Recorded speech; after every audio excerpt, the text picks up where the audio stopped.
All right.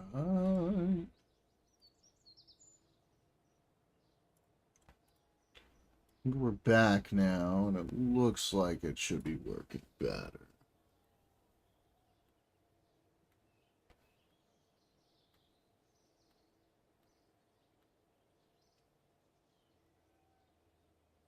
Of course, we'll see.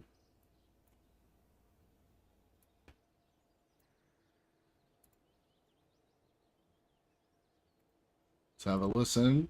Everything sound good?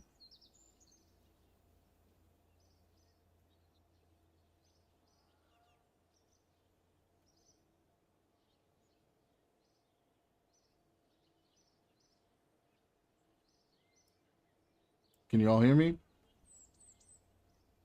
Can you all hear me? Yay, there we go. Sick! Nasty!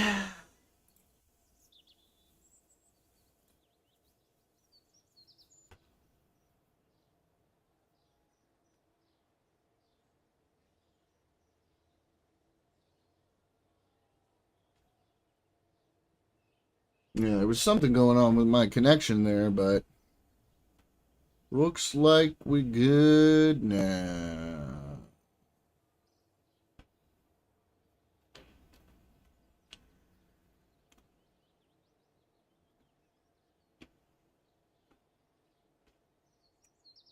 All right.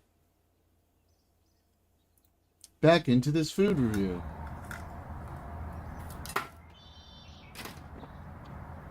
Looks awful.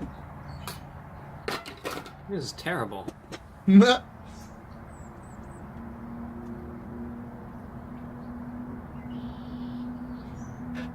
that look nice and tender to you? No.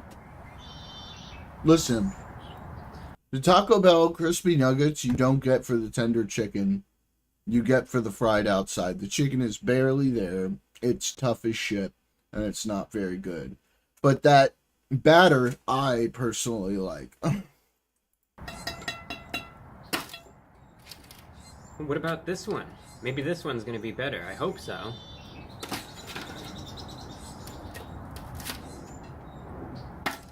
Easily the driest. This thing is burnt to a crisp. No moisture whatsoever. Alright.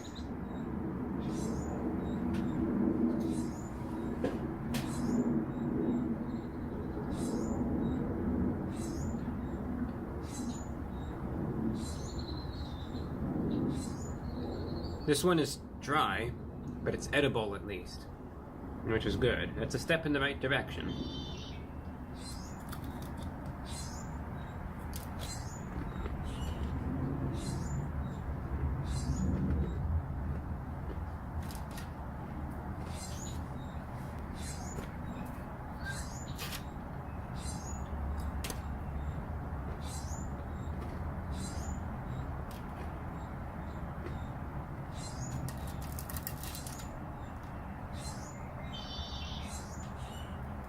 I can't even begin to tell you how unpleasant these are to eat. Oops. Not good.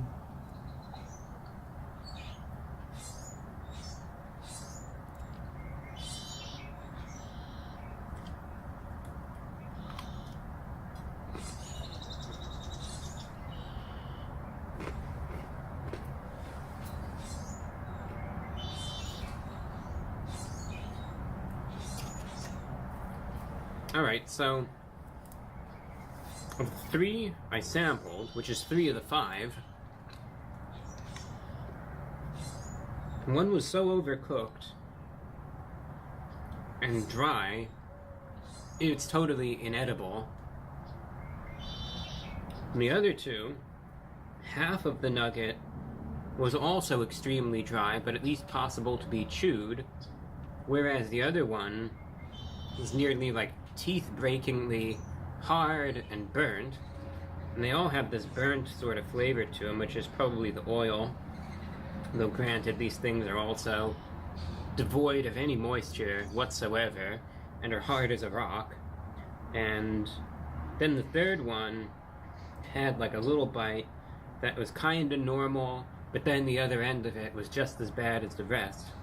So, as far as nuggets are concerned, alright, I have to rationally think about this now. You're paying $5 for this, which is expensive by Taco Bell standards. $1 per nugget. Alright. Is this enjoyable whatsoever? Am I sitting here thinking to myself, because this is what the root of it comes down to, right? To any consumer, is this an enjoyable experience? Does it taste good? Is this something I'm going to go out of my way and get again? And the answer to every single one of these questions is no. First one is a waste of $1. You could take that dollar and just light it on fire right then and there. The second one was almost equally bad, and the third one had a single bite that was somewhat salvageable. So of $3 worth of nuggets, there was maybe like half of one that you could call mildly enjoyable, with all the rest being burnt refuse with a spicy dry rub on it. So I'm so glad while I get to eat this burnt garbage that there's a little bit of spice mixed in there too. What is it with chicken these days? I tell you, what is it? If you watched the last review, what happened with Wendy's? So, people rave about these and no one cares about them. And then I get them. And they're consistently, well, they're not always consistently horrible, but I've had some bad ones too. Yeah. There's not a whole lot to say about these that I haven't already said. The base, horrible. Dry rub, I mean, it's spicy. There's spice there, don't get me wrong. On an actual suitable base that has, you know, it's tender, that's flavorful, could still have a crisp to it, don't get me wrong. I could see this being pleasant. Lingering spice, you know. Southwestern inspired, right? Mild runny nose. It's good. It's what you want to see with spice. But it's what the spice is being applied to. And when it's a base that is going straight into the trash, to me, I see this as the waste of a good seasoning. Has potential, don't get me wrong. But this is just trash. This is garbage. This is waste of money, waste of time, not taking another bite of this. This is one of those things, you know, that if I wasn't chewing it properly or if something slipped or whatever, you know, I'd choke and die from it. And this is the type of stuff that'll do that. And not a fan of it one bit. It's almost an insult to injury when, like I mentioned, the spicy base itself is actually pretty good. And, you know, it's based on the Diablo sauce. But the base, like I said, these nuggets are so horrible. You can get a sauce, got Diablo ranch sauce, but, you know, I'm gonna be honest, and you could hate the video for this, that's fine. Go for it, honestly. I'm not taking another bite of this. I know for a fact that Diablo ranch sauce isn't gonna do a thing for these with the base that I'm given, so why even waste the time? It's pointless. I'm not taking another bite of this. I'm actually just going to close up the box, done with these, and that's going to be that. So, it's saddening. It's a good spice. Has potential. I hope you find a Taco Bell that actually does it right, because if so, your mileage will vary heavily. They're going to be overpriced for you no matter what you do, but if yours does a good job, and they're done properly, I mean, it's a dry rub, I give you that, but it's still going to be good. Could still see these even getting near. We're going to do a test run. We're going to cheat 10, to do a test run, okay? This isn't going to count. We're going to 7.7 revert. to 8 out of 10. They're done right. So What I got don't lose here, your shit, okay? literally inedible. So we definitely need RCS. 0.3 out of 10, maybe, when you can't even eat them. So that's what I'm rating what I got. Huge disappointment. Local quality issue, I am certain. Your mileage may vary. You know what? As for a little bit of levity, perhaps, I will tell the story in the minute or two we have left. So I had this dream a couple nights back that, again, like I said, I was at Taco Bell. I was actually doing the dine-in, which I normally don't do. And I got this burrito, which, like I said, normally I don't do that. I don't really even eat Taco Bell anymore. But, you know, dreams are what they are. So I'm there, I'm eating this burrito. Got all the layers, the beef, the cheese, the rice, all that. Take this big bite. And then I look into the cross-section of the burrito, right? And I see, like, sticking out of it, it's like this tannish brown color. It's like an alien spider. It's got its little appendages, and it's, like, wiggling them out of the area I just bit. And then I'm looking at it, and it's like it's trying to work its way out of the burrito. And it wasn't just a spider. In the dream, it was, like, clear to me, clear as day. One of those things you just know in the dream, that this was like an alien specimen, and it was trying to work its way out of the burrito that I had just taken this big bite from. It had this big egg sac attached to the back as well, and I dropped it. This thing is still trying to work its way out. I was thinking, like, what if I just ate one of them and I swallowed it? You know, is the stomach acid going to kill it? Or is this like going to be some out of like a horror movie now? What's going to happen to me? And I had no clue, but there's the dream. And that's what I was thinking about when I was doing this review. So there you have it. And that's all for now. I'm your host, the Report of the Week. Until next time, dear. Jeez. That's a pretty shitty experience, I would say.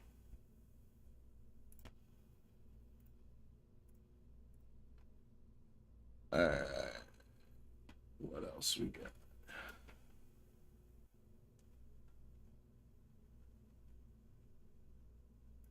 All right. Some Artemis stuff. Well, it's awesome that you hand me this flag. It flew on STS-1. I know this flag was taken up on STS-135. There is a good shot of the STS-1 flag that flew up on board Atlantis. The Demo 2 SpaceX crew, my friends, great friends, brought this thing home. So it's amazing to think of the hands this thing has gone through. It's pretty special. And then it will travel once again on the next vehicle that leaves low Earth orbit. And here we are in Mission Control in Houston, Texas. And this flag is in my hands. And I don't know about you, but I think we should send this thing to the moon. Let's take it to the moon. Human spaceflight is the ultimate team sport. When these four fly around the moon, they won't be doing it alone.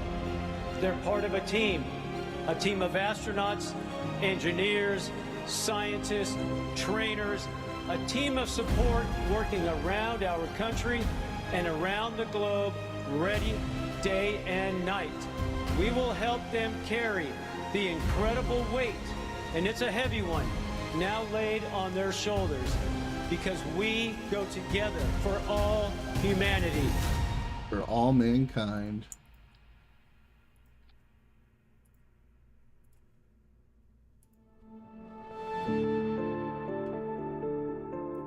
NASA has a rich history of test flights, and we do it for a reason. It goes all the way back to Mercury, to Gemini, to Apollo, to Shuttle, STS-1, Station, where the two modules came together, and we put that first crew on. Demo 2 on SpaceX, a lot of work went into that. Starliner for the crew flight test. These are test flights, and they're test flights for a reason, because we're making sure that that vehicle's ready to go from an operational standpoint from that point further. And Artemis is no different.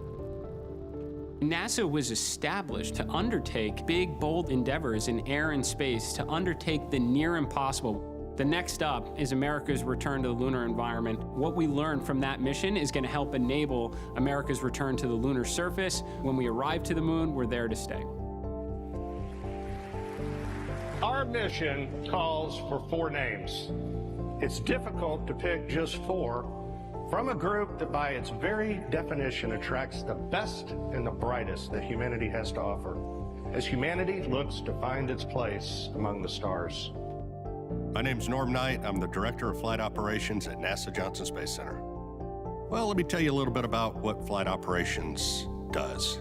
You could think of us as a service provider to the major programs at NASA, both for low Earth orbit and for our exploration goals to Moon and Mars. We plan, we train, and we go execute and fly the missions. Assigning a crew for a mission is complicated, I'll tell you that. We look at our experience base and we say, all right, here's the mission, in this case Artemis 2, higher risk being a test flight, so what complement of experience base do we want on this mission? With a test flight, we typically like pilots that have test flight experience, test pilots. In addition to that, you look for cohesiveness with a crew. We need mission specialists on board that are able to do a lot of the tasks. We go look at an experience base within the office and say who best can fit these needs. How can they work, or will they work together in an environment that's cohesive to aligning to the mission? And you end up with an experience base with those crew that then provide everything possible to guarantee mission success going forward. As head of flight operations, I have the privilege of getting to know each and every astronaut. The best part of my job,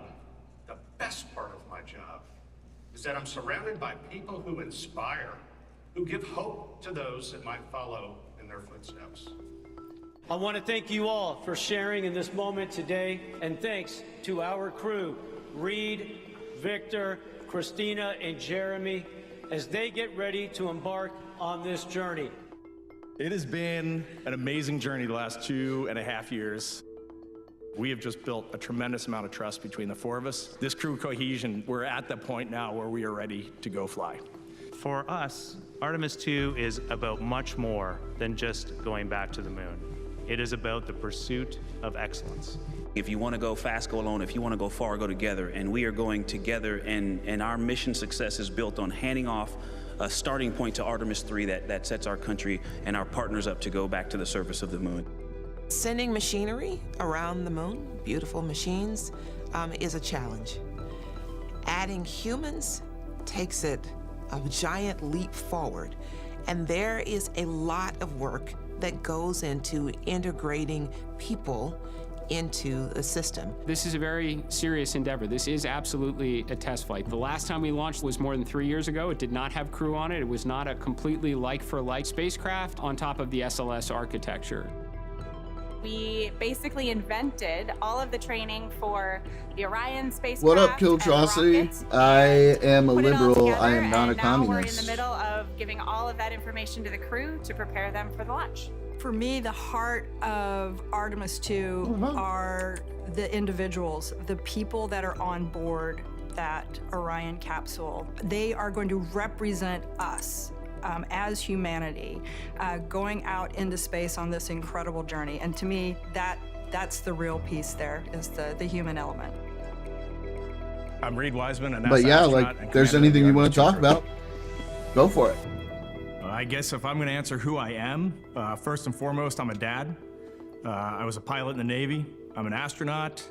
I'm a lover of nature, lover of the earth, and in general, I just try to be nice to people. I've known Reed a long time, and just an absolute great person. He is very strategic in his thought process. I consider him big picture. His leadership style is really obvious. He's looking for ways to let all of his really talented, experienced crewmates own parts of the mission. Over his career, Wiseman has spent over 165 days in space. In the office, he was the chief astronaut, which is a very tough job. More on the personal side, Reed's just a great guy. I grew up in a small town north of Baltimore, Maryland, known as Cockeysville or Hunt Valley. The first time I remember being interested in space, I was in elementary school. I was always into cars and trains and planes, and I distinctly remember before the first space shuttle flight, I think I was 5 years old, the 747 flew over with a shuttle on the back. I distinctly remember being on a hill near a mall with my mom and dad watching that thing fly over in awe. I was a tiny kid. I graduated high school pretty young, and so I was small. I tried all the standard little kid sports. I tried soccer, I tried baseball. Those just did not fit with me. While I was at school, I decided that I wanted to be a Navy pilot. Yeah, so the Navy in college through this any thing called topic in ROTC. particular you want to And have a then, nice when I friendly graduated from debate college, on? that was my road into the Navy. Once I had that test pilot school block met, I knew that I had all the pieces to be an astronaut. I applied once, I got my rejection letter. It's still hanging up at home. I looked at it last night. I thought it was hand-signed. It wasn't hand-signed. And then in 2009, I applied again for my second time and luckily snuck into an interview round, and then I knew it was all up to me, and the dream was gonna be set by me right there. So are you enjoying your training? Oh, it's awesome so far. Absolutely fantastic. Way better than I had imagined. Getting to accomplish a dream, getting to go out and seize that, you have to sometimes look back and just congratulate yourself. Just take a minute and say, man, you did the thing that you set out to do. What would I tell 8 or 9-year-old Reed? Hey, stay the course. You're doing great. Have some confidence, because I definitely didn't have a lot of confidence as a kid. So go out and have fun and try to do good every day. While we're looking at everybody, if you'll find the lens, just go and look at the lens, everybody. I want to thank God for this amazing opportunity, because Artemis 2 is more than a mission to the moon and back. It is the next step on the journey that gets humanity to Mars. Victor Glover, he's a lieutenant commander in the United States Navy. He has more than 2,000 hours of flight time. He has his bachelor's degree in engineering, his master's in flight test engineering. He was a United States test pilot where he flew F-18s. He came to us from Washington, D.C., where he was serving as a United States Navy Legislative Fellow in the United States Senate. My name is Victor Glover. I'm a NASA astronaut, naval aviator, and a former test pilot. The back of my baseball card, the most important things would be right at the top. It'd be a husband and father to 4 beautiful daughters. And then, being able to dabble in the aerospace industry, fly jets off of a carrier, and help design and to operate spacecraft. Those would be down there in the small print somewhere. Victor, he is the philosopher, I would say. He's the one that I've had the most conversations about what makes effective training. When I think of Victor, I think of a supercomputer. And I mean that very sincerely. He is so intelligent, and he is thinking about the mission. He's thinking about solutions. And in working with the teams, it's just fun to watch. Victor Glover, he is my classmate. We were both chosen in 2013 to become astronauts. He is my astro brother. He is incredibly talented, and I am basically in awe of him at all times. Victor Glover, he has become a mentor of mine. I love working with him. It is not a relationship that peaks and then drops off. This relationship is always increasing. I'm learning more about him every single day, and we're working better together every single day. I grew up in Southern California. Being from a socio-economically disadvantaged background, not having a lot of money, it definitely created a challenge. But in all of that, my support and love from my mother and my father was always clear. That always shone through. I played outside. I would come home with rocks and wood chips, but also like bugs in my pocket. Just this idea to kind of go beyond and know what's next and see what's beyond it's just kind of always been there. Sometimes it wound up with me getting bumps and bruises, I took the rain fly off my tent, tied it to my belt loops, and jumped off my grandparents' roof to see if I could make a parachute, As a child, seeing a shuttle launch on television, really, it captivated me. There are points through my childhood and young adulthood that feeling was always there. When I was in college, I was 20 years old. I decided I wanted to join the Navy. And when I told my dad I wanted to join the Navy, I told him I wanted to be a Navy SEAL. And he said, okay, you might enjoy that. But with an engineering degree from Cal Poly and being a pilot, you might be able to go on and become an astronaut. My dad made a suggestion that changed the arc of my life, literally changed the trajectory of my life. When NASA announced the astronaut piloting its Artemis II mission, Victor Glover Sr. was watching. Obviously, I had tears in my eyes. I was wiping the tears away. Deep down inside, you knew, he's going to be a part of something special. Being able to go to space is just I think a sign of the willingness, the work ethic, and the adventure, and the opportunity, the timing coming together. So many people have poured into my life that, if anything, I'm actually reflecting from so many sources. Here. And again, I am blessed. I've been blessed.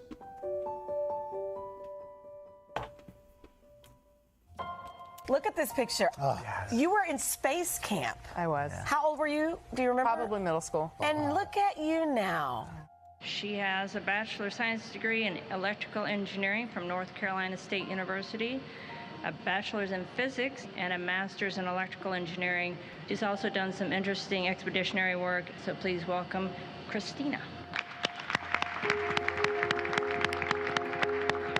Christina Cook, one of our mission specialists, great person, just a great personality, easygoing, very detailed, and task-oriented.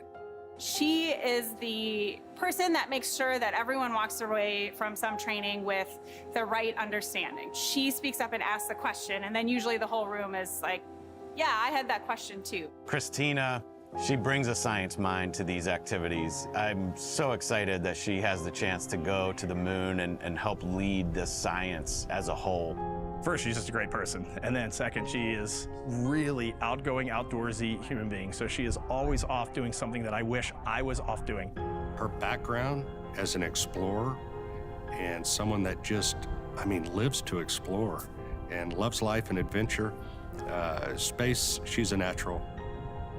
Well, I was born in Michigan, family of farmers, and I ended up growing up in North Carolina. My particular family moved there, and both places were just incredibly important in terms of forming my values and who I am. I would describe that little girl as someone that loved to be a part of everything. My dad and I were always working in the shed. We called it shed heaven. He was always teaching me how to fix things, how to make things. For me, the moments of exploration as a child were ubiquitous. I was always exploring, whether it was on the farm, going around on the trails, under the trees, climbing the trees, or in my own backyard. The idea of celestial bodies, the moon, the stars, what all that meant, seeing the Milky Way, these were things that really drew me in. I myself was inspired by the Earthrise photo taken on Apollo 8. I had it on my bedroom wall as a kid. And the idea that we can take a picture of all of humanity at once, that will be a big moment. Christina Cook, you're a record holder. She is out, thumbs up, and a huge smile.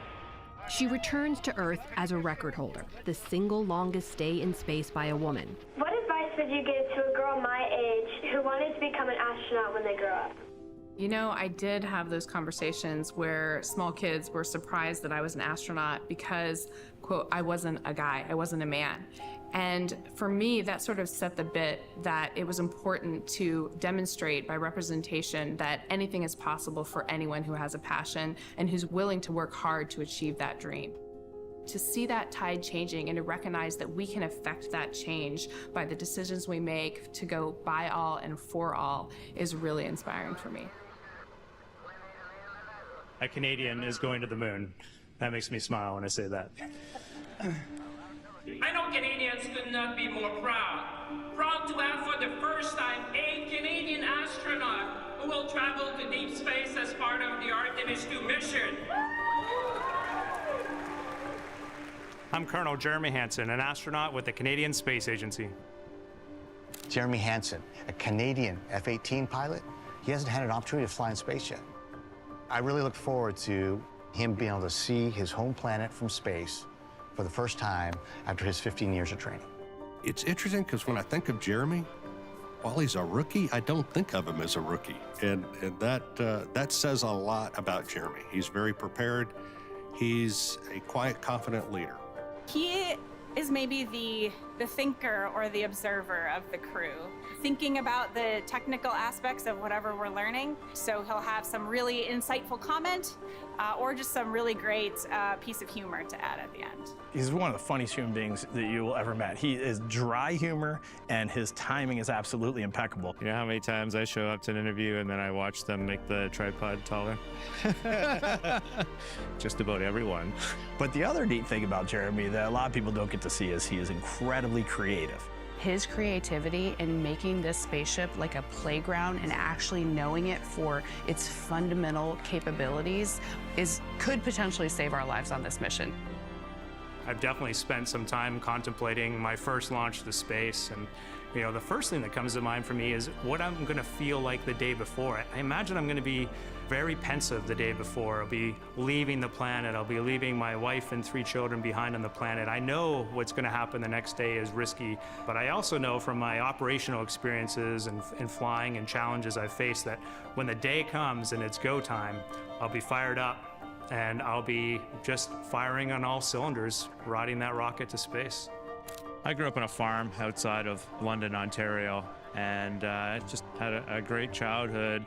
I really credit my experiences on the farm with giving me some of the tools I needed to succeed in life. I went on to join the Royal Canadian Air Force. I had this passion for wanting to fly fighter jets, and ultimately that prepared me to join the Canadian Space Agency and take on this challenge of being an astronaut.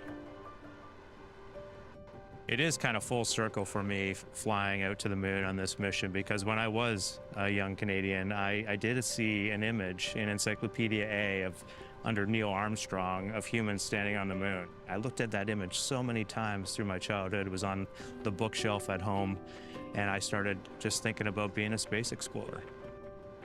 I turned my treehouse into a spaceship. I created all these intricate dials made out of cardboard and popsicle sticks. I found some switches, circuit breakers in the barn that I mounted to have switches in my spacecraft. I had a control column I made out of wood and a hinge, and I was exploring space in my imagination. As a child growing up, I watched Marc Garneau fly in space, our first Canadian in space, and seeing that's what made me understand that it was possible for me to actually achieve that dream. I'm driven by the spirit of exploration. I don't even know that I can tell you why, but there's just something about that going to a new place and pushing the limits that really captures my passion. Super proud that Canada is joining the US-led mission back to the moon, the Artemis mission. Just gratitude for what they brought to the challenge.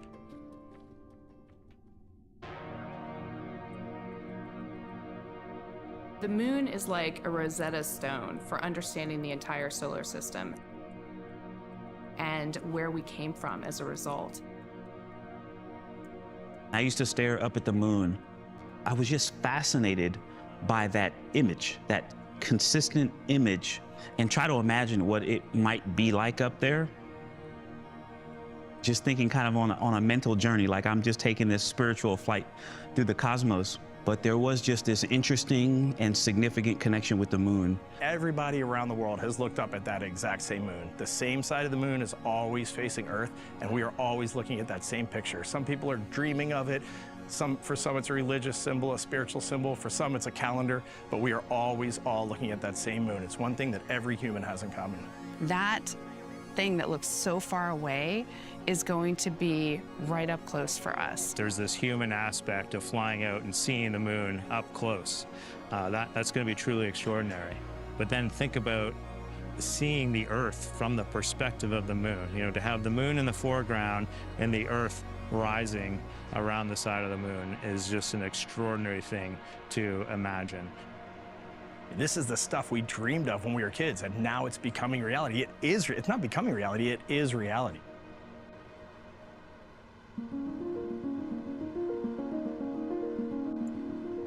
My name is Lakeisha Hawkins. I currently serve as Acting Deputy Associate Administrator here at NASA.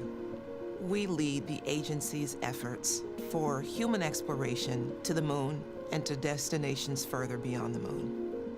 I'm one of those kids who went to elementary school, and we had enrichment programs where we did some rocketry and some landing experiments.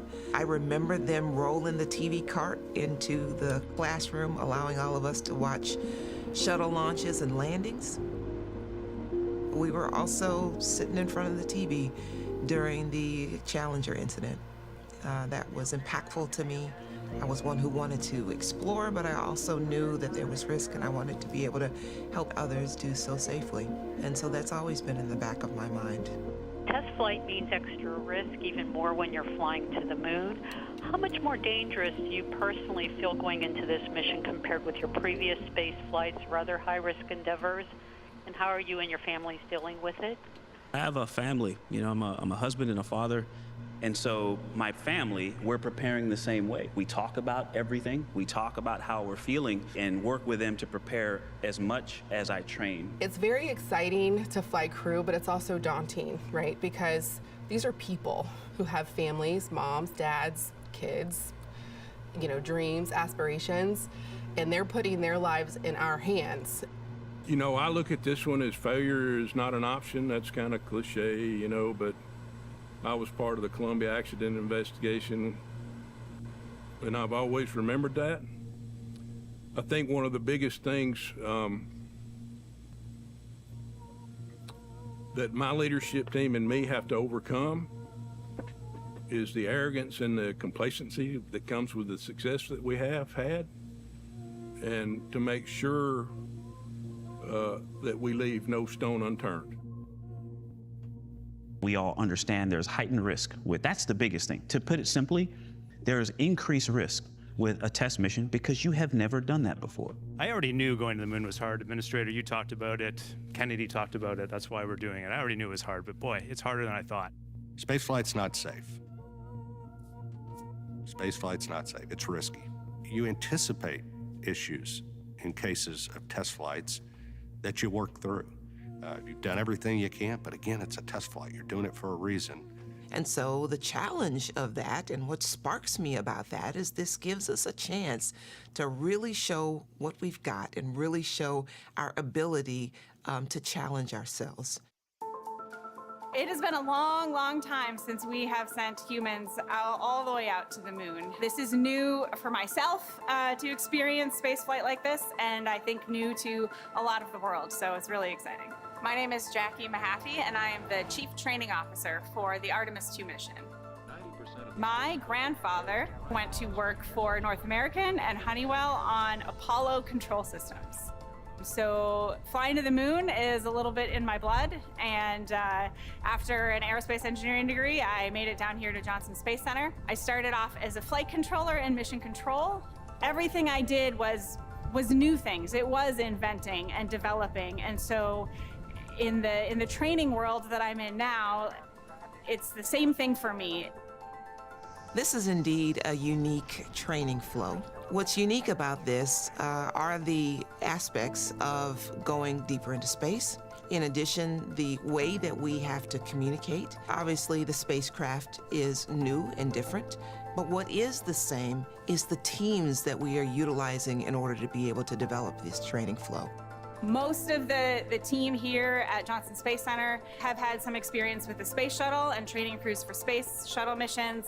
A lot of experience in the last 25 years training for the space station. But this whole idea of this small spacecraft, small capsule, and sending it as far as we do and making sure that the crew is equipped to handle things on their own if needed is something new for us. Artemis II is the first time we're flying this spacecraft, so the training materials have been developed while we've been taking the training. The way we're preparing for Artemis II at this moment is we're going through our initial simulations. So we're simulating our ground controllers here, our crew over in the mock-ups, talking back and forth, and really going through those draft procedures and flight rules with a fine-tooth comb. We do simulations in segments, but then we also do what we call a long simulation, which is let's actually practice what it actually looks like through the entire mission, which means through tanking, through countdown, through ascent, the return, as well as recovery, all of the sleeping and awake time. We do all of that in one block. For the Artemis II mission, we have 9 days to do everything that we need to do to test the vehicle and to prove out all of the mission objectives. We're much more focused on the crew understanding exactly the activities that they're going to see throughout the mission, where they might find things on board, and an understanding hey, if something does go wrong, and it's important that both the astronauts and the team that supports them on the ground in Houston are ready to solve the problem quickly. Working with the teams to figure out the right answer for everything is literally a day-to-day activity, and it has been awesome. It's challenging, but it also means that this is a completely different animal. I kind of look at the whole journey of, like, you know, young Jeremy flying space missions in the treehouse to today in the simulator, going through failure scenarios with an incredible team and mission control. You know, it has changed a lot. It was a lot simpler when I was young and I was doing it in my imagination. A lot of people ask me how I feel leading up to this mission inside of 2 months to go. It's not a simple question to answer. You know, there are moments of like, wow, I can't believe like we're so close to going, and it is super exciting. But then in the next moment, you're like, okay, I also have a lot I want to do. I totally feel like we're going to be ready. Things are going to come together, but I also have that feeling of like, almost like cramming for an exam where it's like, hey, I could use every single moment between now and flight to make just double check, triple check. And you never really know when that work is truly done. We can sit in a simulator all day long and fail different components, and we can write procedures perfectly to flesh out all of these issues. But in the end, something is going to fail in an unexpected way, and it's the process. How do the 4 crew members think about this? How does mission control think about this? How does the engineering support team think about this? And then how do we all communicate together to get through this failure? The Artemis II crew and the ground teams are cohesive. It takes a lot of training for the ground team to understand the nuances of the crew and vice versa. At the end of the day, they're mission focused.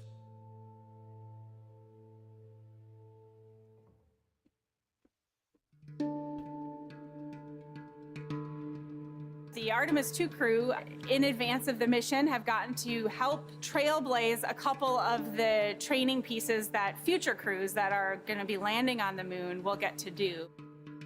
We took the whole crew to Iceland to look at the geology there and just some of the parallels to the moon.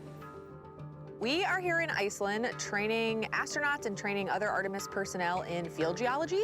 So we're going to be exploring the volcanic deposits, teaching them how to explore a station when they're doing EVAs on Artemis, and also how to make good observations when they're passing by the moon on Artemis II. Iceland is a great analog for the moon in a bunch of different ways. It's got the planetary processes, in this case volcanism. It has the landscape. There's no vegetation here. It looks like the moon. The geologists are really hoping that there's some areas of interest that we can look at with our human eyes, be able to scan across the moon with different lighting angles as we fly around, and collect some data that the satellites orbiting the moon aren't able to get for them.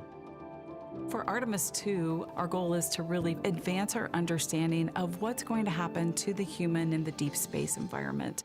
We have been working for many years to advance this organ chip technology. And so with that, we're able to really understand what the deep space radiation impact has, so we can compare directly that personalized level of what's happening to them. So this is game-changing. The research we'll conduct in Artemis II will lay the groundwork for us being able to spend more time at the moon and start thinking about our astronauts, humankind, being able to survive longer trips to places, for instance, like Mars. We got to look inside the simulator in Building 9 yesterday, and some of us were thinking, okay, this isn't Gemini 7, where 2 guys spent 14 days in a vehicle the size of a Volkswagen, but it's 4 people inside a vehicle the size of maybe a minivan for 9 days. Can you just talk about the human element of living in close proximity with all that's riding on the mission, but just the physical closeness inside that cabin and how you guys are going to manage that? As you guys know, we've been training together for over 2.5 years now, and with that comes a closeness that I think is built in for a reason. The importance of bonding as a crew is so that we can communicate with each other. There are going to be tough days, there are going to be tough moments, and there's going to be great moments. That, to me, is where that bonding is so important. Crew camaraderie is really important. I would say it's especially important for this type of mission. The Orion capsule, I liken it to, you're going camping in a tent, but you don't get to get out of your tent. Your bathroom is there, your kitchen is there, your gym is there, and so coexisting in that space, much less pulling off a successful mission, requires a really cohesive team. We are bringing together the world, we are bringing together an amazing workforce, and they are bringing together an amazing vehicle. So we're gonna fly around the moon in the spacecraft Integrity. After a lot of conversations, we named our vehicle Integrity. It's a value that's shared by NASA, by the Canadian Space Agency, by the astronaut office, that of course means to be your best self in the most general terms. The root of the word integrity is about being a whole. And if you think about it, this spacecraft is over 350 different pieces that had to be integrated and make up this one system. In nautical terms, we talk about hull integrity or a ship being watertight when it goes out in the ocean. And so in space, I think of that as our ship's ability to hold in pressure and also to keep the hot gases out. It comes from this root of integrated, and that's really how we see our mission. It's going to be an incredibly integrated team, and we hope that that shares the idea that it's not just our vehicle, it's everyone's vehicle.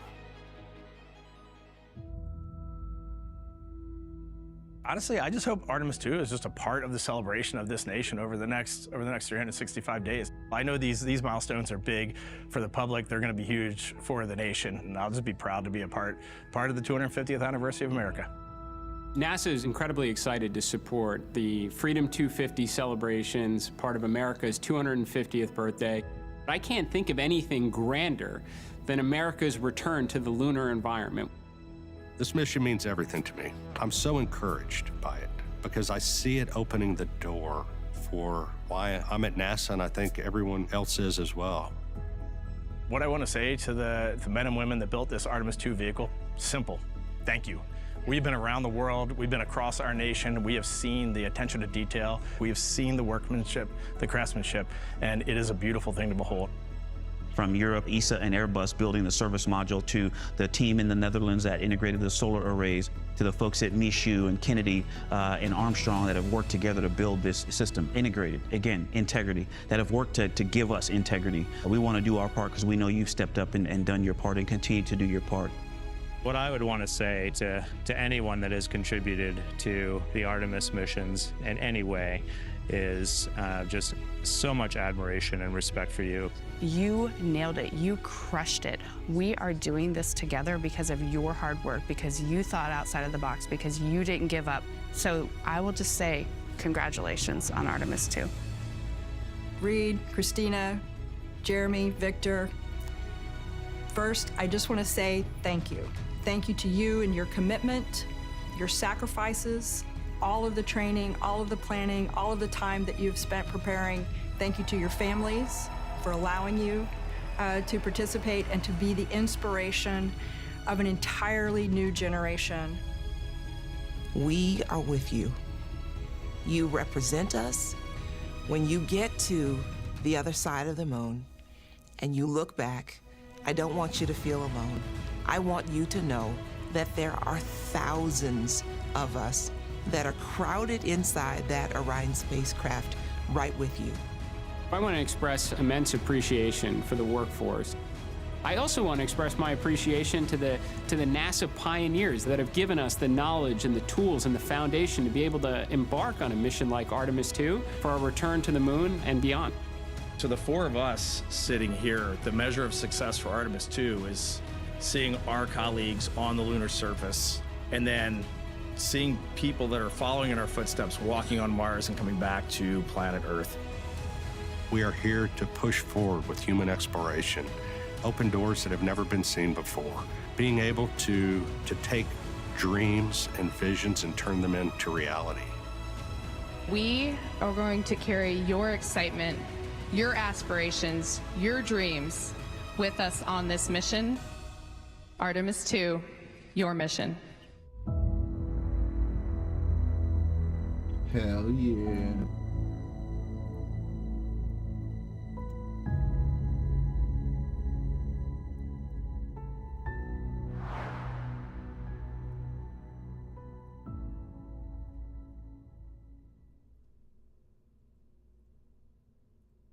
That was dope. And the mission was dope.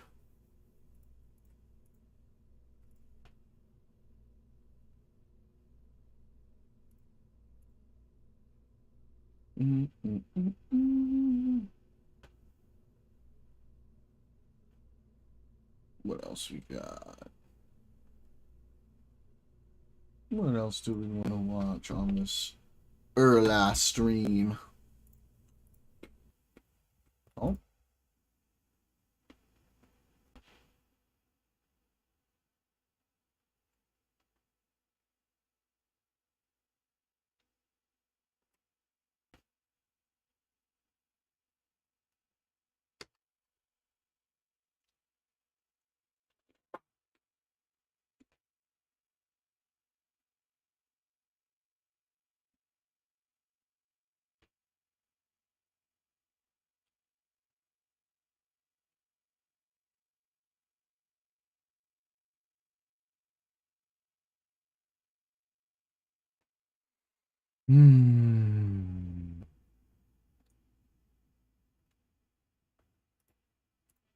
Ooh, let's see this upgraded Crew Dragon interior. Imagine spending 24 hours inside a metal capsule no bigger than a phone booth shoulder to shoulder with 2 other people. You're strapped into a rigid suit, your knees pulled tight to your chest, your body locked in place, barely able to move. And all you can do is count down the seconds until it's over. That's been the reality of human spaceflight for more than 60 years aboard Russia's Soyuz spacecraft. Sounds terrible, right? Then SpaceX came in and changed everything. They built Dragon, a fully autonomous spacecraft with a true 21st century design. And once astronauts experience it, many of them simply don't want to go back to Soyuz. So why is that? Let's start with what it's actually like inside Soyuz. Every single inch of space is already claimed. 3 crew members are squeezed tightly together, shoulder to shoulder knees, almost pressed into their chests. They're strapped into custom-molded seats that force the body into a fetal position for hours at a time. The entire cabin volume is under 3.5 cubic meters. That means no room to stretch, no way to escape the constant pressure of metal structures and hardware surrounding you. And if you accidentally brush against the wrong switch, that can be dangerous. Astronaut Shannon Lucid has described the Soyuz experience multiple times, saying that for anyone with claustrophobia, it feels like being in hell, intense, suffocating, deeply uncomfortable. Her accounts are often cited as a clear example of just how physically cramped and psychologically stressful the environment can be.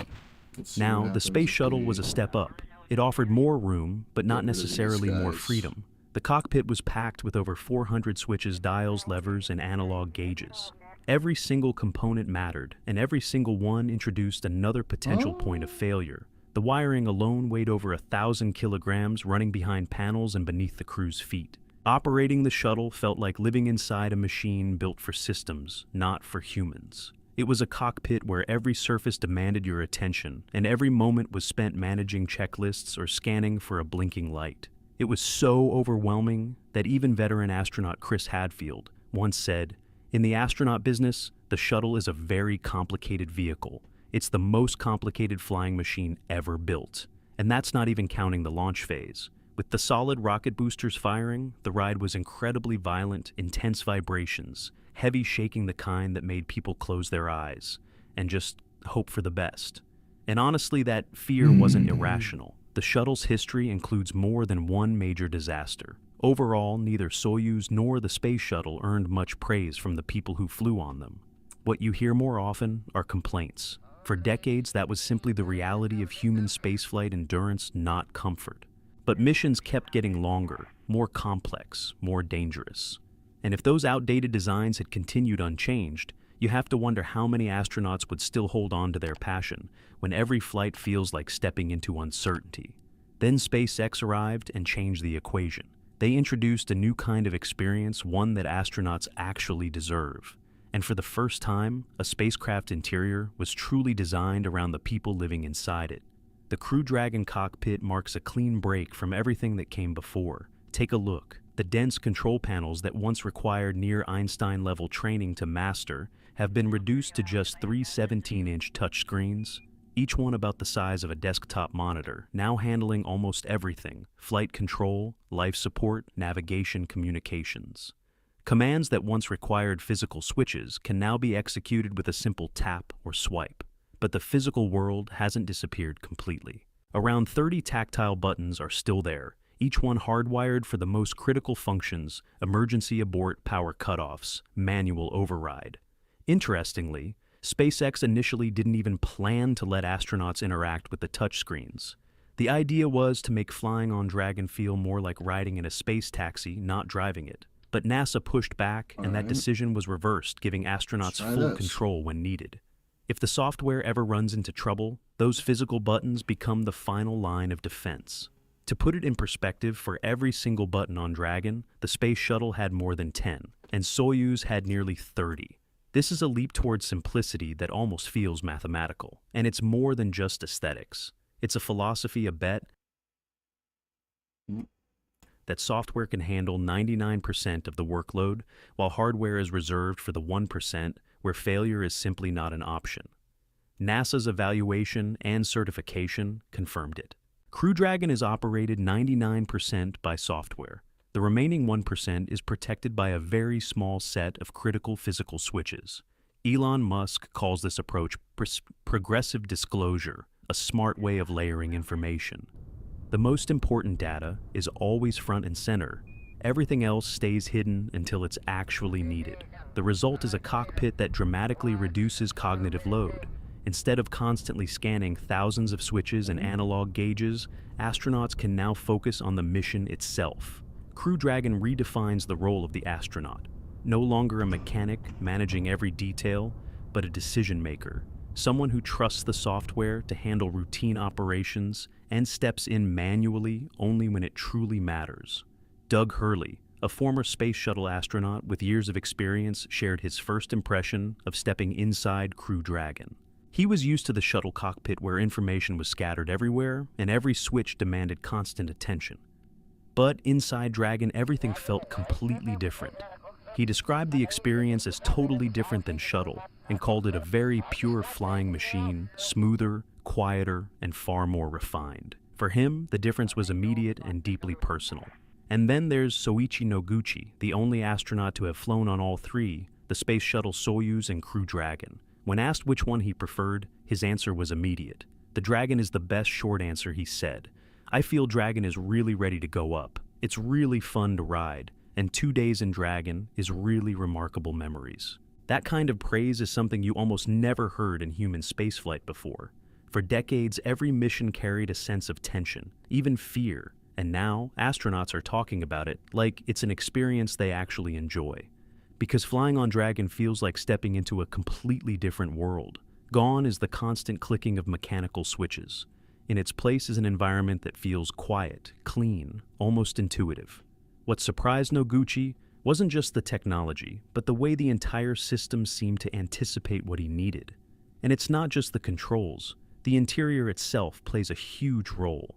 In her post-flight report, Anna Kikina, the first Russian cosmonaut to fly on Crew Dragon, described the experience as feeling like being in a hotel room in orbit. She talked about the spacious cabin, the comfortable seats, the quiet environment filled with natural light, and the simple luxury of being able to stretch out during a long-duration stay. For Kikina, who trained on Soyuz, the contrast was striking. It felt like going from an armored vehicle to a modern studio apartment. And remember, these aren't ordinary passengers. These are astronauts who have worked with some of the most advanced systems ever built by NASA. And yet, even they were genuinely impressed by what SpaceX achieved with Dragon. That alone tells you just how far the company has pushed the boundaries of human spaceflight. But everything we've talked about so far is only part of the story. So, what else changed inside that cabin enough to turn even the most skeptical veterans into believers? NASA's human factors teams actually measured the impact in simulation studies. Crews using Dragon's interface spent 22% less time focusing on peripheral controls compared to older spacecraft. That means less eye scanning from panel to panel and more attention on the mission itself. Heart rate variability, a key indicator of stress and cognitive workload, improved by about 12%. In simple terms, astronauts were operating in a calmer, more adaptive state. And it's not just about the screens. Every physical detail inside Dragon is tuned for the human body under pressure. The gloves fitted with conductive fingertips allow astronauts to tap and swipe without ever taking their hands off. Armrests are positioned so the elbows sit at a natural angle, reducing fatigue during long tasks. The seats are custom molded for each astronaut, built on a lightweight carbon fiber frame and wrapped in soft Alcantara, the same material you'd find in high-end supercars. They're slightly reclined, giving a cradled feeling instead of that cramped, forced posture. There's also significantly more legroom than Soyuz. The cabin volume reaches 9.3 cubic meters, roughly double that of Soyuz. In theory, it can carry up to 7 people, but NASA typically flies just 4 for comfort. And those details matter when you're strapped in for hours. Nicole Mann described for the first time being able to truly relax her shoulders and fall asleep without waking up sore. NASA's own surveys show that self-reported stress levels dropped by about 15% when privacy curtains were used. Jared Isaacman, commander of the all-civilian Inspiration 4 mission, summed it up perfectly. This is the difference between being transported like cargo and being treated like a real human being. For the first time in aerospace history, a spacecraft gives astronauts a moment of privacy, even if it's just a few minutes. They can move around freely close, a small curtain, look out at Earth through large windows, or even use a thoughtfully designed restroom. That sense of dignity isn't a luxury. It's built into the design from the ground up. Custom molded carbon fiber, seats lightweight IVA suits, intelligent touchscreen interfaces, and a cabin layout that feels like a modern studio apartment have transformed a confined space into something psychologically supportive.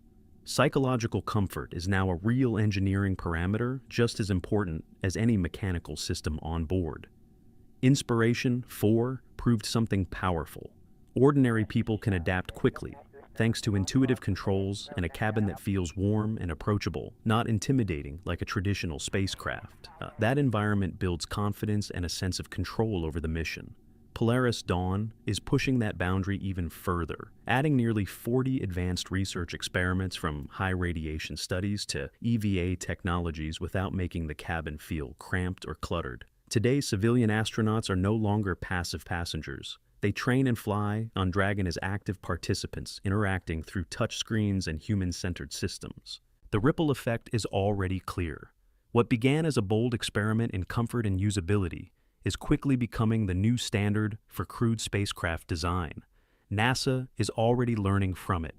Dragon's digital-first cockpit is now treated as a reference baseline for future human-rated vehicles. Today, a cockpit no longer feels like a rigid armored vehicle. It feels closer to a smart studio apartment. Because for the first time, astronauts are treated as human beings, not just operators. And that shift is reaching far beyond the walls of the spacecraft. If you want to keep exploring stories like this where SpaceX is quietly reshaping the rules of aerospace, make sure to subscribe. There's a lot more coming. In microgravity, fluids inside the human body don't behave the way they do on Earth. Blood water, lymphatic fluids all start shifting upward. From the legs and abdomen toward the head and chest, a phenomenon known as cephalad, fluid shift. And the effects are immediate. Faces become puffy, heads feel swollen, while the legs actually start to shrink slightly, almost like they're deflating. But that's not all. This fluid redistribution tricks the kidneys into thinking the body has too much liquid, so the body responds by increasing urine production, a process called diuresis, within just the first 2 hours in orbit. Astronauts suddenly feel a strong urge to urinate, and they need to go often. Now, that might sound manageable until you remember one small detail: early spacecraft didn't even have toilets. Which brings us to one of the most bizarre and honestly slightly humorous stories in spaceflight history. Back in 1961, Alan Shepard, the first American to travel into space aboard the Freedom, Seven found himself in a very uncomfortable situation. His launch was delayed not by a few minutes, but by nearly 3 hours. Strapped into his seat, sealed inside the capsule, he began to feel it, that growing pressure, the unmistakable need to urinate. So, what did he do? He radioed down to Mission Control and asked, "I need to urinate. Is there any way to open the hatch so I can get out?" The answer came back immediately. No. NASA couldn't afford any more delays, and so, with no other option, Shepard did the only thing he could. He relieved himself right there inside the spacecraft. Luckily, nothing short-circuited, no systems failed, and the mission went on. But that moment changed spaceflight forever, because from that point on, engineers realized something very important. If we're going to send humans into space, we're going to need a toilet. That idea stuck, and it's no coincidence that when Elon Musk set out to build Crew Dragon, it came equipped with a toilet from the very beginning. The toilet on Dragon is in many ways a perfect reflection of SpaceX's design philosophy. It's tucked neatly into the ceiling of the cabin, so when the vehicle is upright during launch, it sits right above the astronauts' heads. No bulky compartments, no maze of buttons. Instead, Dragon relies on a powerful suction fan to create airflow pulling waste exactly where it needs to go in a zero-gravity environment. Urine is drawn through tubing into a storage system, chemically treated, and eventually disposed of after returning to Earth. Solid waste is sealed and stored on board. Simple, direct, no unnecessary complexity. Very SpaceX. And that simplicity comes with real advantages. The system is cheaper, easier to maintain, and far less prone to failure compared to some of the more complex and far more expensive toilet systems developed under traditional programs. In fact, many astronauts have noted that they can use it relatively comfortably just hours after reaching orbit. And over dozens of crewed missions to the International Space Station, it has proven to be remarkably reliable. But even simplicity isn't immune to failure. In 2021, during Inspiration 4, the first fully private orbital spaceflight with 4 civilians Dragon experienced a rather memorable issue. The toilet positioned just beneath the large glass dome, offering breathtaking views of Earth, suddenly revealed a hidden flaw. A tube carrying urine had come loose. Instead of flowing into the storage tank, the liquid leaked out, drifting into the fan system and creating a concealed mess beneath the cabin floor. The strange part. The crew didn't even notice. For 3 days, everything seemed normal. The cabin air remained unaffected. But on the ground, alarms were triggered, forcing engineers to guide the crew through diagnostics remotely. Later, Elon Musk even joked about it on Twitter. Definitely upgraded toilets. We had some challenges with it this flight. But here's the key difference. SpaceX moved fast. Very fast. They inspected the entire Dragon fleet and found similar vulnerabilities. The fix-replace adhesive joints with fully welded tubing, turning the system into a single seamless structure that simply couldn't come apart. One issue, one rapid fix. And from Crew 3 onward, the system became significantly more robust. So, what's the result? A toilet system that is simple, efficient, and requires minimal training. One that works so smoothly, astronauts can go about one of the most human routines imaginable, while orbiting Earth at 28,000 kilometers per hour. And perhaps most surreal of all, not everyone gets to experience what it feels like to use a toilet while staring out into the vast darkness of space, surrounded by millions of stars. Now, let's turn to Orion from NASA, because here the philosophy shifts in almost the opposite direction. Orion is designed for deep space for missions where there's no International Space Station to rely on, no quick support from the ground, and no room for compromise. And naturally, that mindset extends to something as fundamental as the toilet. In fact, Orion's system comes with a rather impressive name, the Universal Waste Management System, or UWMS, and the price tag, around $23 million. Yes, really, it took NASA nearly 6 years to develop. The fan housing and impeller are 3D printed from titanium, ultra-lightweight, incredibly strong, and highly resistant to corrosion in the harsh environment of deep space. On paper, it's packed with advantages. For the first time on a NASA crew vehicle, there's a fully enclosed compartment offering real privacy. There are body restraints to help astronauts stay properly positioned in microgravity. And perhaps most importantly, it's designed to handle both urine and solid waste simultaneously, with a universal configuration that works for both men and women without major adjustments. No more waiting your turn. No more separate systems like in the shuttle era or early ISS days. This is a modern, ambitious, highly engineered solution, exactly what you'd expect for missions to the moon and beyond. But here's the twist. That very complexity becomes its Achilles heel. During the recent Artemis, Orion's toilet began running into trouble just hours into the mission. First, the suction fan jammed, possibly because the impeller hadn't been properly primed or due to a controller issue. Then came a faint burning smell, likely from dust and debris being pulled into the system. And it didn't stop there. The urine disposal line, exposed to the extreme cold of space, began to freeze.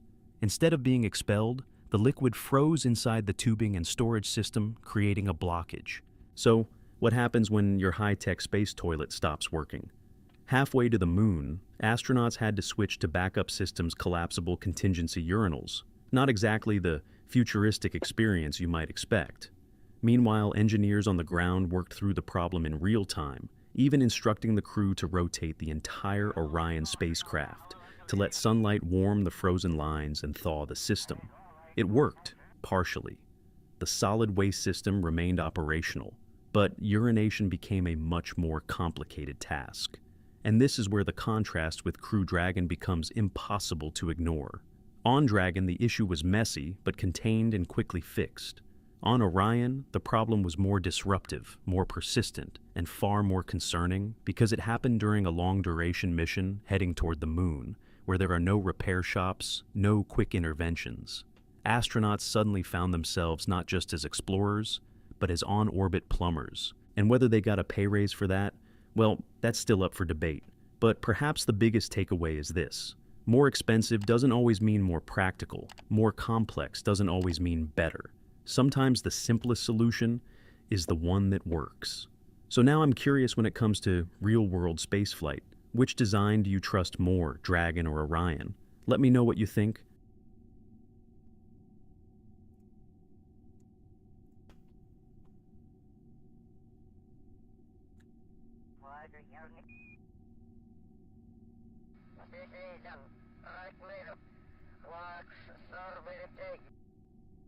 Caroline Leavitt, after the White House Correspondents' Dinner attempted assassination, held a press conference. And, you know, a close buddy of mine, I'll put it, texted me and said, I'm furious sitting here watching this Leavitt press conference because she keeps using this language that seems to ignore that if you had to pick one famous politician who uses the most violent rhetoric and who calls people the most derogatory terms, it would be Trump. Like, how do you, as an employee of his, come out, ignore that while talking about political violence, ignore attacks against Democrats to erase their memories completely to serve your conclusion, and do it all with a straight face? I don't know. But I don't need to debunk her, okay? Because I'm going to play this for you, and then video of Trump is going to wreck her argument, okay? Trump is going to humiliate her. Just, you know, some terms for the title there. And let's watch Leavitt, and then I'll show you the Trump video. Nobody in recent years has faced more bullets and more violence than President Trump. This political violence stems from a systemic demonization of him and his supporters by commentators, yes, by elected members of the Democrat Party, and even some in the media.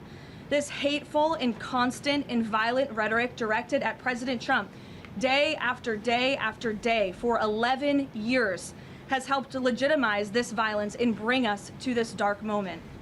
Those who constantly falsely label and slander the president as a fascist, as a threat to democracy, and compare him to Hitler to score political points are fueling this kind of violence.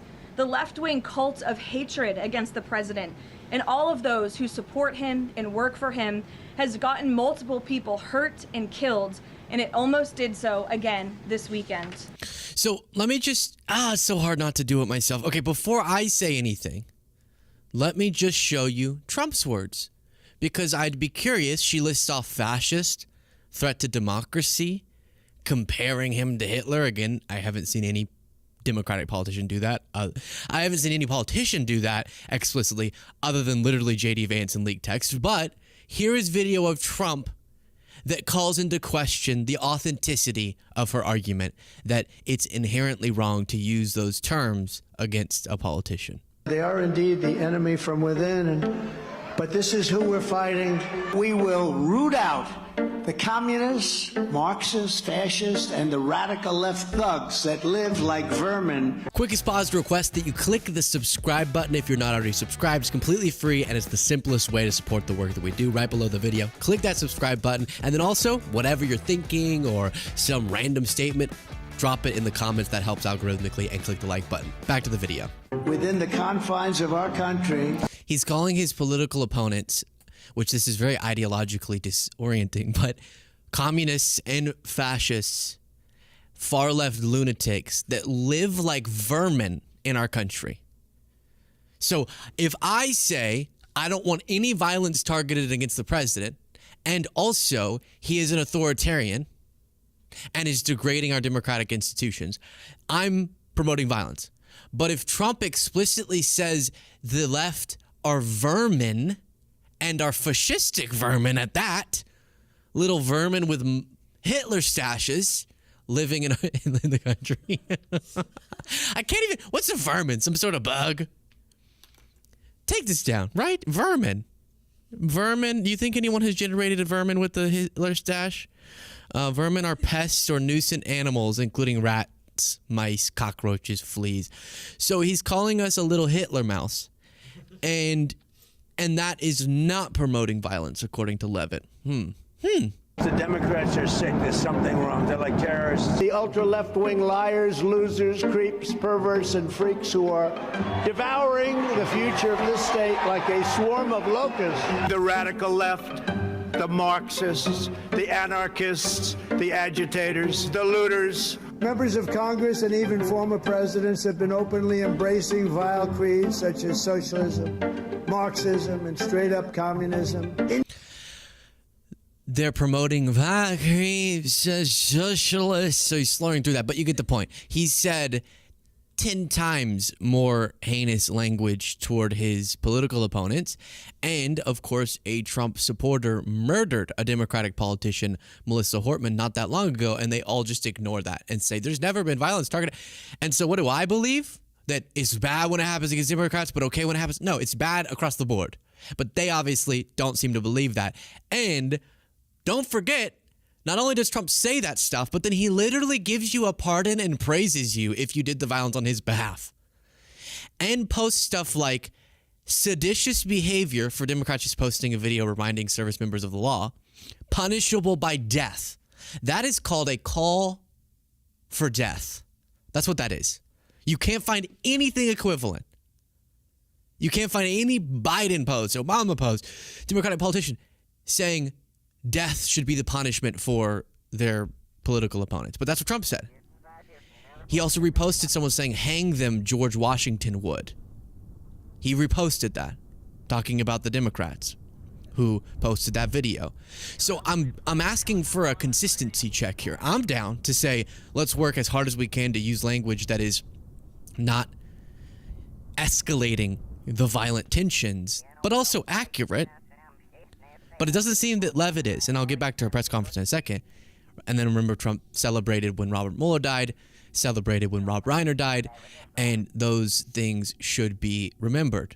Doesn't justify anything targeted at him, but it demonstrates the utter dishonesty of their supposed principle. These don't, these ones are just for fun. You know, in the old days, boom, firing squad. No, it's true. Boom, gun, bang, bing, bong. When we were strong, bing, and it goes quickly, right? It's called you're dead. Yeah, it's called you. I don't know the context of those clips, but that was also circulating in response Bing, to the bing, don't bong, use bong, bing, bing, violent bing. language.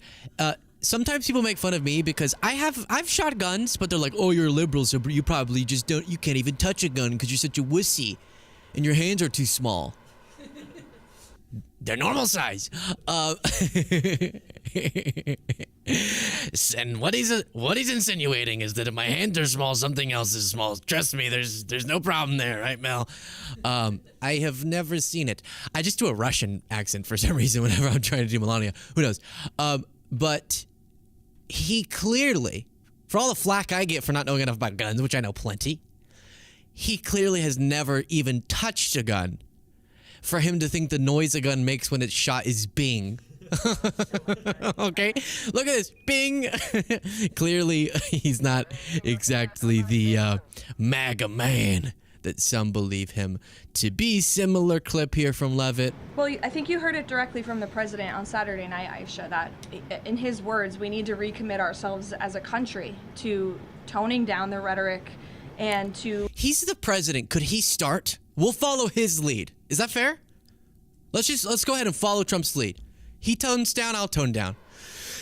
But before I play more, do you know what the truth is? no one actually believes we shouldn't use certain phrases. Now, if you're talking about hang that person, we should all agree that that's not what we should say. But Trump says that, did repost that.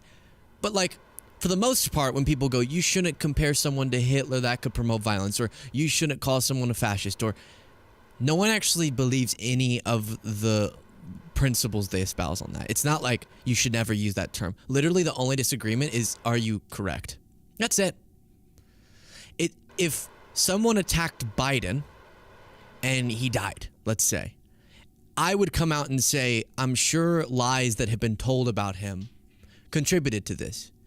But the reason that that contribution towards encouraging violence, even if it wasn't explicit calls to violence, in the case of some Republicans, it would be an explicit call to violence with Biden, but like, follow me here. It's literally just because it would have been inaccurate. So as long as you're not calling for violence, which I haven't seen any prominent Democrats do, and obviously I don't do, then as long as you're speaking accurately, there's no problem with it. And if you make a strong case for fascistic elements of Trump's ideology, then good. I mean, that's just free speech. You're laying out what you think is the problem. The only disagreement here is whether or not what is being said is accurate. Like, that's the real principle. Unifying around what makes our country great. That's true of everyone who works in this White House, but as I said, it's also true of everyone who has a voice and a platform across this country, whether you're on television, a podcast host, people listen. And when you have mentally disturbed individuals across the country who are listening to this crazed rhetoric about the president day after day after day, it inspires them to do crazy things. And unfortunately, it's not just the media, it is the entire Democrat Party has made their pitch. Okay, so she says we should unite around toning down the rhetoric. We're following your lead, Levitt, and your bosses. Now, we get in this press conference to the portion of them looking at us and saying, in the wake of this attempted horrific act, we need a ballroom, something that Trump was already wanting, but now we really need it.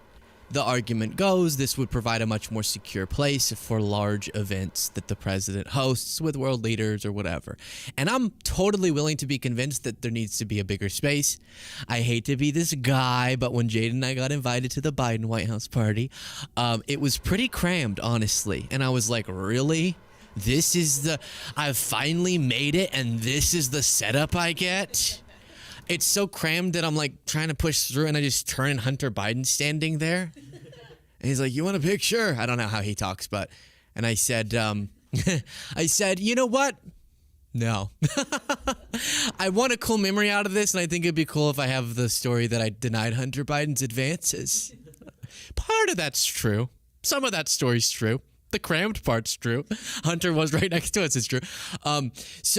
I'm fine to be convinced on that, but stop acting like this whole time you've been saying that this is a national security ballroom, okay? That's not been a thing. Just say, now we've decided that's our new reason that we want it. Trump never mentioned until a few days ago that the ballroom was all about security. I didn't hear a peep about that. It was him showing renderings, thinking it was pretty, thinking that there wasn't a big enough space for all of the different galas he wanted to have with all of his rich friends. Like, he never said, we need this because of security. But now they're all looking at us, and you'll see this all over Twitter, and they're saying, what kind of sick freak doesn't understand that we need this ballroom for national security? Well, then why did you never say that until just now? Deanna. Thanks, Caroline. The president has talked about rescheduling the dinner within 30 days. Does he have a specific venue in mind? And would he consider hosting it at the White House?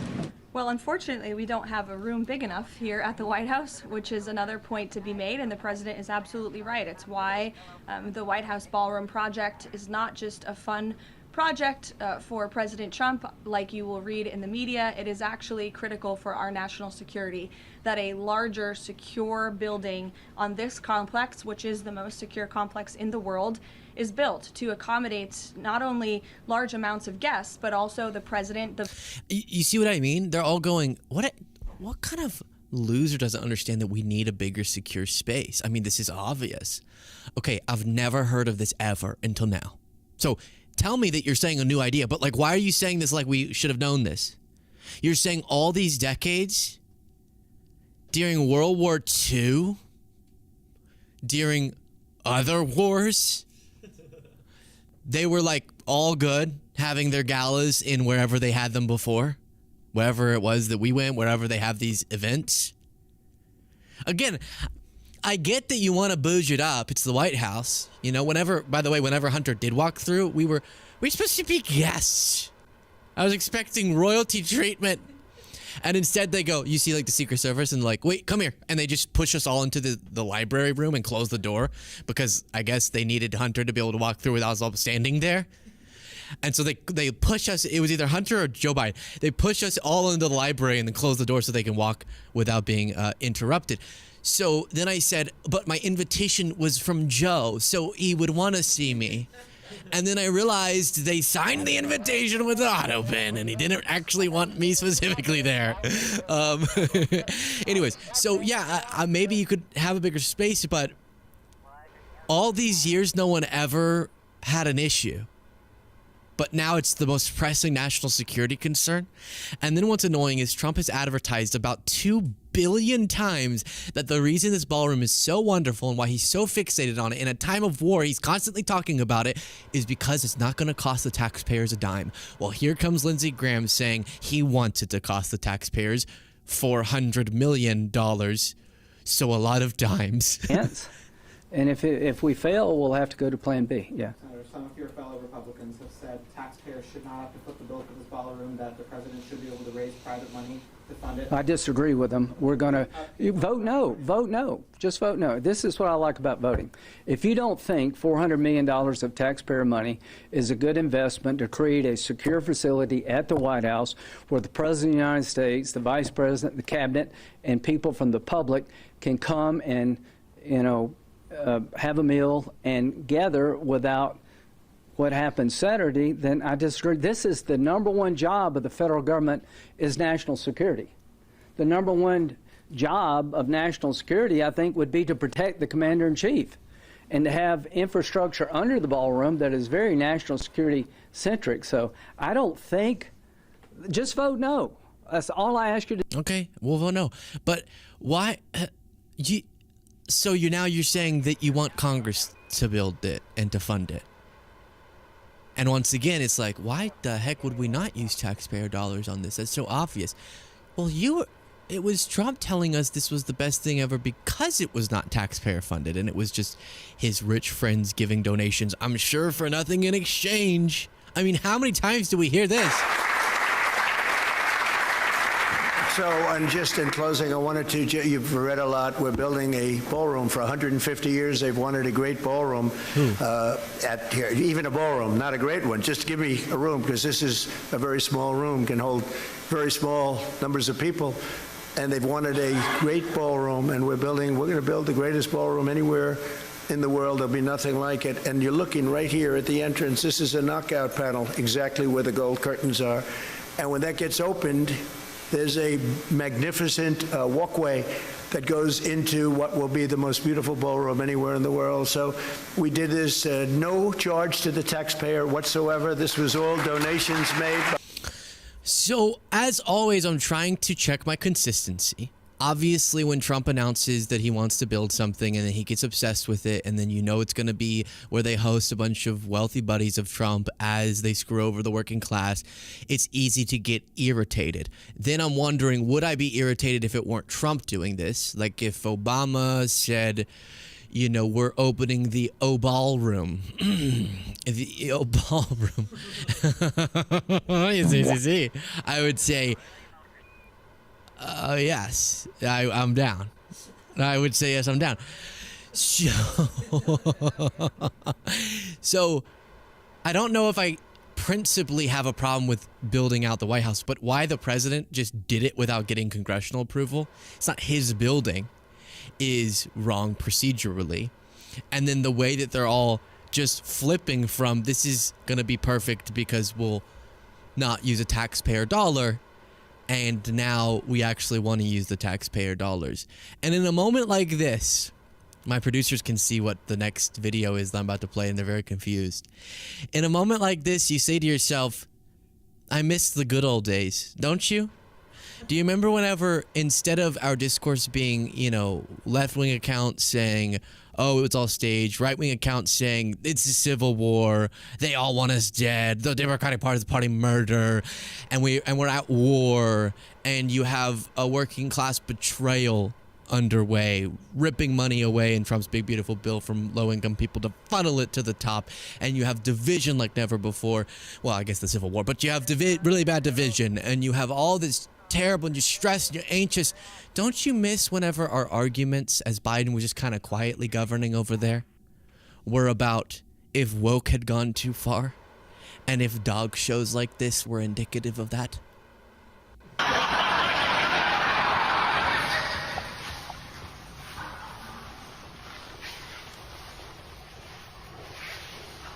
This is a human portraying a dog, and it is a skill.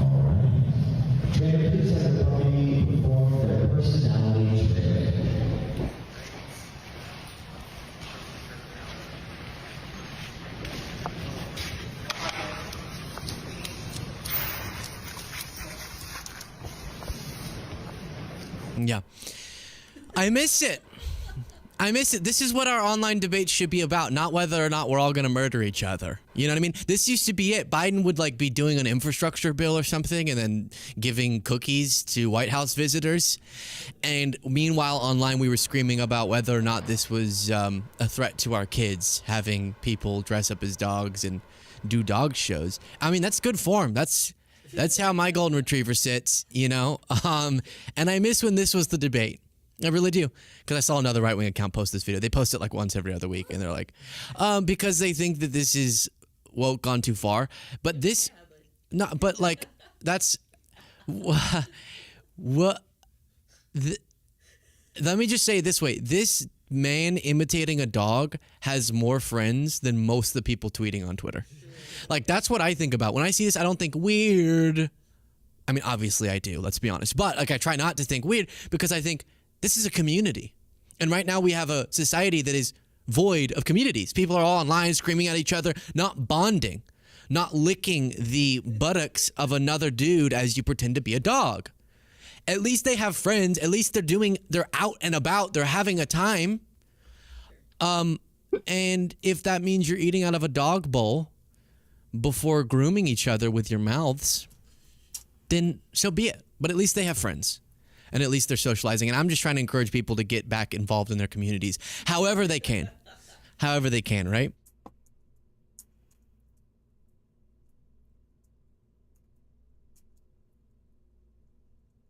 I'm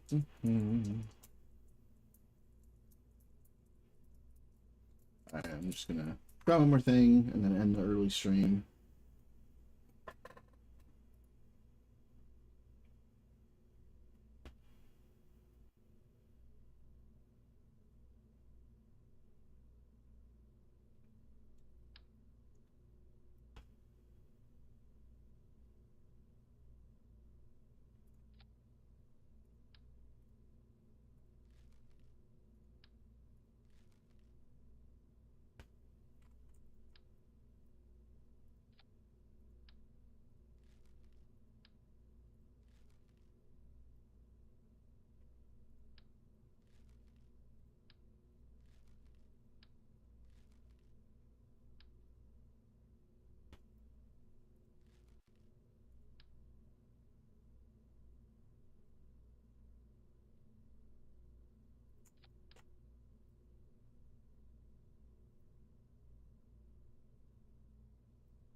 Okay, so we finally have a configuration that works. Thank God.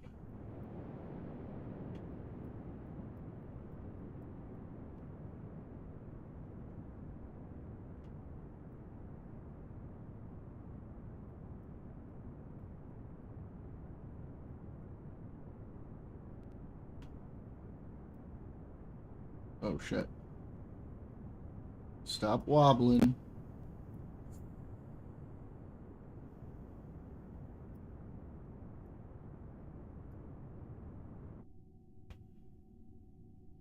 Okay.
Alright, cool. Well, fun early stream. I'll see you guys in a few hours. We'll get into the good politics shit. Watch some good stuff. I know what I need to fix on the ship now, which is great. And I'll see you guys later.